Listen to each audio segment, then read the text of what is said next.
Assalamualaikum warahmatullahi wabarakatuh. Halo anak-anak kelas 3 SD Al-Gondori. Bagaimana kabarnya hari ini? Semoga kalian selalu dalam keadaan sehat walafiat ya.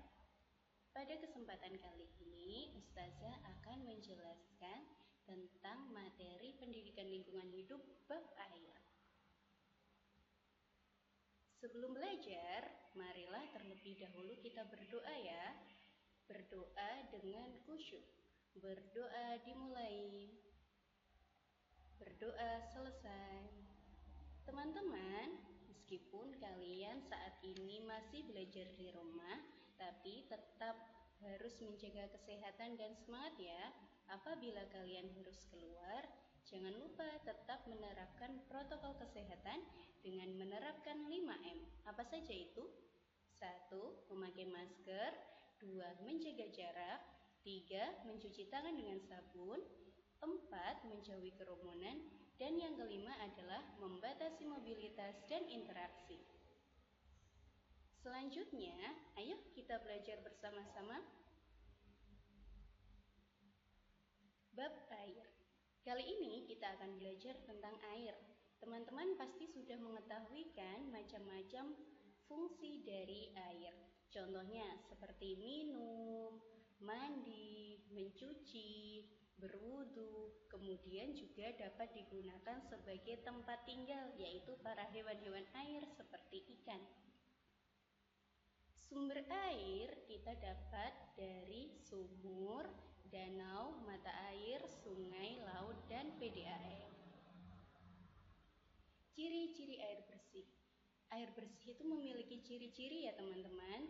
Yang pertama adalah tidak berwarna, tidak berbau, dan tidak berasa. Kemudian tidak mengandung zat-zat yang berbahaya. Yang ketiga adalah tidak mengandung bibit-bibit penyakit. Air yang kotor dan tercemar berbahaya untuk kesehatan kita karena dapat menyebabkan beberapa penyakit seperti diare, disentri, kolera, tipes, gatal-gatal, dan lain-lain. Kemudian, siklus air. Apa sih siklus air itu? Siklus air adalah penggambaran pergerakan molekul air dari permukaan bumi ke atmosfer dan kembali lagi ke bumi. Kita lihat ya gambar di sebelah kanan.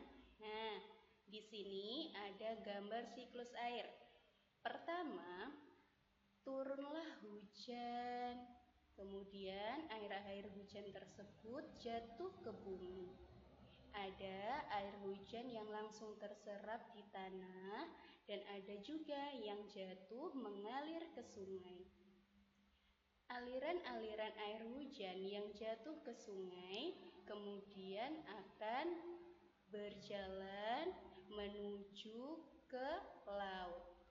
Karena ada sinar matahari, udara menjadi panas. Akhirnya air-air yang ada di permukaan bumi seperti di sumur, di sungai, di danau itu akan mengalami penguapan. Kemudian uap air tersebut akan membuat atau menjadi awan. Awan-awan tersebut kemudian akan mengalami pengembunan. Kemudian setelah ada pengembunan karena massa air yang sangat banyak, akhirnya awan tersebut terkena angin dan turunlah air. Begitu ya. Karena dengan adanya siklus air, air di bumi tidak akan habis teman-teman. Sehingga air dapat digunakan sebagai energi alternatif atau energi pengganti. Air limbah di rumah tangga. Pencemaran air dapat terjadi karena limbah pabrik maupun limbah rumah tangga. Limbah rumah tangga adalah limbah yang berasal dari kegiatan di rumah-rumah, seperti di rumah kita. Contohnya adalah air bekas mandi. Air bekas mandi tersebut mengandung sabun, sampo. Kemudian, air bekas mencuci baju dan mencuci piring itu mengandung sabun dan deterjen. Kemudian, air bekas mengepel itu mengandung obat pel. Kemudian air dari WC atau toilet. Nah, air dari WC atau toilet itu sangat banyak penyakitnya. Jadi harus dibuatkan selokan atau jalur khusus atau jalan khusus air agar tidak jatuh dan tidak melumer kemana-mana. Lihat gambar di bagian kiri ya teman-teman. Ini adalah contoh akibat dari limbah rumah tangga yang dibuang langsung ke sungai. Akibatnya, sungai memiliki banyak busa karena airnya mengandung banyak sabun dan deterjen. Akhirnya banyak busa. Ini adalah bukti bahwa air di sungai telah tercemar. Kemudian yang bawah ini adalah contoh gambar limbah air dari pabrik. Tempat membuang air limbah. Air limbah harus dibuang melalui saluran air limbah khusus ya teman-teman. Maka kita perlu membuat saluran tersebut. Contohnya bisa menggunakan pipa. Kemudian saluran limbah juga harus rutin dibersihkan agar tidak tersumbat dan tidak tergenang dan juga tidak bocor. Apabila ada air limbah belum diberi saluran, air limbah WC terutama, maka perlu dibuat septic tank. Septic tank itu jaraknya dengan sumur minimal 10 meter agar tidak mencemari air sumur. Ini adalah contoh septic tank dan saluran limbah. Kemudian proses menjernihkan air limbah rumah tangga. Karena dari rumah tangga itu banyak air limbah, maka kita perlu memproses air tersebut agar bisa menjadi jernih. Yang pertama caranya adalah membuat saluran air limbah. Yang kedua adalah air limbah disalurkan pada wadah penyaring. Yang ketiga kemudian disalurkan pada selang penghubung dengan bentuk leher angsa. Yang keempat, air bersih dapat digunakan. Kita lihat gambar di sebelah kanan ya teman-teman. Ini adalah contoh air kotor yang kemudian disalurkan melalui pipa. Kemudian air kotor tersebut diendapkan atau disaring pada drum pengendapan. Di sini banyak sekali unsur-unsurnya atau penyaringnya, yaitu ada bata, ada ijuk, ada arang, ada pasir, ada ijuk lagi, dan ada kerikil. Setelah air kotor tersebut melewati banyak penyaringan di sini, akhirnya air bersih itu akan turun di sini. Apabila air itu masih memiliki endapan, maka endapannya nanti akan larut di bawah sini teman-teman. Dengan selang penghubung berbentuk leher angsa dari sini, maka air bersih akan dapat diperoleh. Begitu ya teman-teman.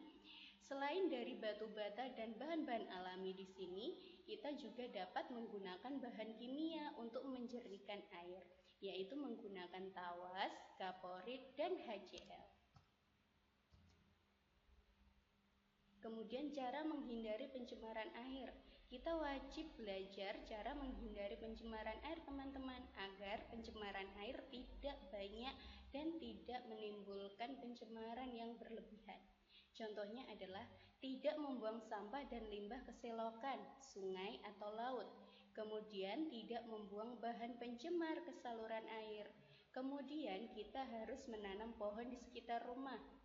Kemudian kita juga harus membuat septic tank dan tidak menebang hutan. Kenapa ya teman-teman hutan kok tidak boleh gundul atau tidak boleh ditebang? Karena akar-akar pohon yang ada di hutan dapat menyerap dan menyimpan air hujan dan air tanah, sehingga nanti saat hujan tidak terjadi banjir ataupun longsor, dan saat kemarau tidak terjadi kekeringan. Selanjutnya adalah apakah air hujan itu bersih teman-teman? Pernahkah kalian berpikir apakah air hujan itu boleh untuk diminum atau boleh untuk dibuat mandi? Nah, air hujan tersebut adalah air yang bersih sebenarnya teman-teman, karena air hujan memiliki pH atau keasaman yang netral. Bila menimbun air hujan, gunakan wadah yang bersih untuk menghindari air hujan tersebut tercampur dengan zat-zat yang lain. Kemudian air hujan itu apabila turun di daerah industri sebaiknya jangan digunakan untuk kehidupan sehari-hari, apalagi untuk minum. Karena apa? Daerah industri itu memiliki banyak zat-zat radioaktif yang dapat mengganggu kesehatan kita. Sebaiknya daerah industri itu orang-orang di sekitar sana mengkonsumsi airnya dari PDAM atau dari sumber air yang lain. Apabila air hujan itu ingin dikonsumsi atau untuk dijadikan air minum, maka kita harus merebus terlebih dahulu hingga benar-benar matang ya teman-teman. Nah, ini adalah gambar air hujan itu ditampung, diberikan di bak. Kemudian ini yang bawah adalah gambar daerah industri. Hati-hati teman-teman, karena daerah industri itu asapnya itu mengandung polutan-polutan ya. Nah, demikian tadi Ustazah sampaikan sedikit materi tentang PLH ya teman-teman. Mari kita ucapkan Alhamdulillah bersama-sama ya. Alhamdulillahirrabbilalamin. Nah, teman-teman tetap semangat belajar ya, meskipun belajar di rumah, dan tetap jaga kesehatan. Apabila keluar, jangan lupa pakai masker, sering cuci tangan, hindari kerumunan ya teman-teman. Oke, terima kasih. Assalamualaikum warahmatullahi wabarakatuh.